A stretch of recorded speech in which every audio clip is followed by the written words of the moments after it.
Welcome to the Trad Dads podcast, where we examine cultural and political issues through the lens of traditional thought.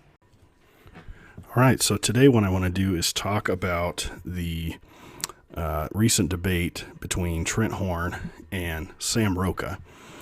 Now, the debate was in the context of Trent Horn's latest book, which is Can a Catholic Be a Socialist? So last week I kind of gave a verbal book review of the book itself, and this week what I want to do is just kind of discuss the debate that they had. So the idea for the debate was that the resolution was a Catholic, no one can be at the same time a good Catholic and a true socialist. That was the resolution. So of course, Trent Horn is in favor of that, right? He says you can't be a good Catholic and a true socialist at the same time. And Sam Rocha, his view is that this is not true.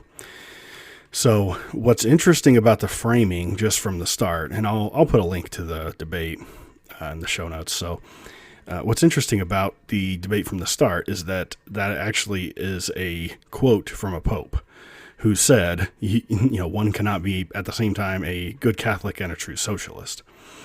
And so just for Horn's part, I think he mainly stuck to, he was in a pretty good position from the start, right? Because all he has to do is say, look, the church, is against socialism. And here are all these references for the church, since the 1870s, probably, saying that socialism is a bad thing. And it's so really, Horn does not have a hard time here. He shouldn't anyway, because, you've got pretty firm ground to stand on, especially given the resolution. And so when you go through I guess the more interesting parts of the debate really were just what Sam Rocha had to say. And I say interesting in the sense that they weren't, they're almost comical, most of it. The thing about Rocha's position, obviously, so he's, you would think, okay, well, this guy's backed himself into a corner. What's he supposed to say? How can he possibly say that, someone can be a good Catholic and a true socialist when a pope literally said the opposite? So his tactic, I thought, was fairly interesting.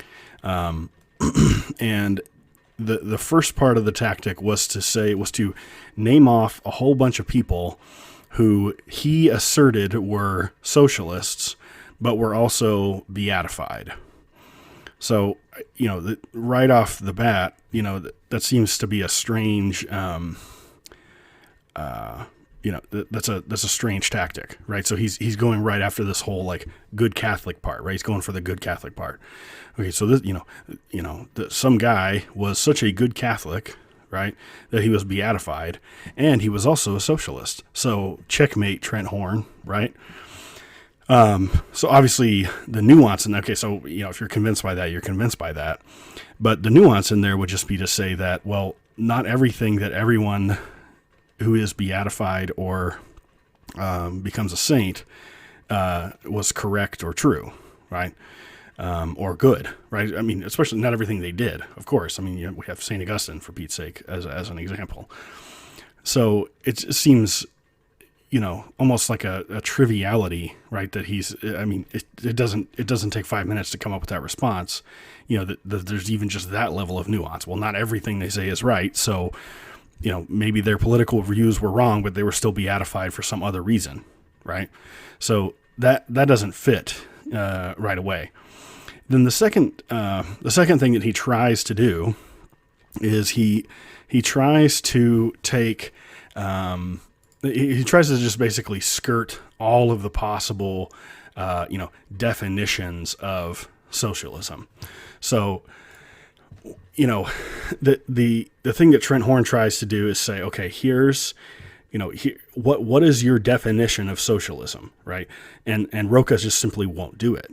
And Rocha's reasons for saying, for skirting this whole idea, it's pretty obvious, I think. So he can't define socialism, analytically, right? He can't just give a definition like we would define any other concept, because he knows that automatically puts him at odds with church teaching on stuff.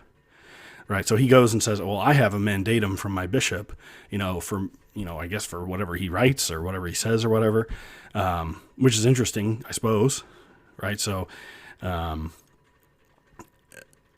guess I don't know if he calls himself a socialist or if he, I don't know. I mean, see, this is the problem you run into when you don't even, when you won't even give yourself a definition, because then, or you won't even give this term a definition, because then you are able to hide from criticism. So he says, number one, he won't define it, right? So he says, it needs to be defined in its historical context, right? Which is obviously just Marxist BS, right? So I think, unfortunately for Sam Rocha, in the process of trying to avoid a definition, he uses this weird Marxist dialectic crap to shield himself, but really that ends up just making it even worse for him. Because now not only has he put himself in the socialist camp in terms of the policies he thinks are good, but also he is sitting here telling you that he's a Marxist. He thinks Marxism is fine implicitly because of the way he's going through these discussions. So we have to define it in terms of its historical, and I would Pope Leo, he has a very specific things that he denounces, blah blah blah blah blah, right? And that's not the case. So that was his. I think those are his main tactics, right? Was to avoid defining it and try to put up these straw men that were beatified for some reason, but were also, according to Sam Rocha, somehow socialist, even though we can never get a definition. And the thing is like, Trent was never able to get him to, basically pin down a definition. He just wouldn't do it. And the two of them, I don't think that they were, you could definitely tell they weren't on the same page, and they hadn't had any previous interaction on the subject, because there was a lot of filler. So another couple things that Rocha did. So, and this is, it's a classic, super far left, Marxist type tactic, where, in trying to pin him down for a definition, Trent Horn basically says, well, what would you say is the least socialist country on the planet right now? Or in history, just give me one, extreme, what is the extreme? If this is all a continuum and it's all historically contingent, blah, blah, blah, what is the least socialist country? So after hemming and hawing forever, Rocha's like, well, this might be controversial, but I think China is the least socialist country, which is obviously laughably stupid. But he says that, no, China is state capitalism. And it's like, come on, man. Like we get it. You're a Marxist. You don't have to beat us over the head with it. And so I just find that disgusting. Like how anybody can sit here and explicitly or almost explicitly put themselves in a Marxist camp and call themselves a Catholic is just, to me, horrible. I don't know how you can do this. So, now we're all supposed to think, China's state capitalism. And so the other tactic that he has is he thinks he can kind of get away with this, with drawing this distinction between communism and socialism, as if the two things are totally separate categories. But again, we can't make a categorical definition for socialism, but we're supposed to believe that it's totally not communism. Well, why? I mean, socialism is the ideology, communism is the practice, right? I mean, it's insane to separate those two things as far as he wanted socialism to be this separate category, that there was fascism, capitalism, communism, and then socialism in this other spot, right? As if there's no, as if you can't come up with some kind of analytical definition of socialism. It's this little ghost that's just hiding everywhere. It can't be defined. It's all historically contingent. And yet there are these other three categories that are extremely firmly rooted. He knows exactly what they are, and they're all bad. Except socialism. That one's not bad, and it's not definable in any way that he doesn't like. was totally disingenuous. I think like almost everything he said was a straw man. Either, some kind of tactic to avoid criticism on his own part, or some kind of weird tactic to, to try to say that the church actually approves of socialism by name, right?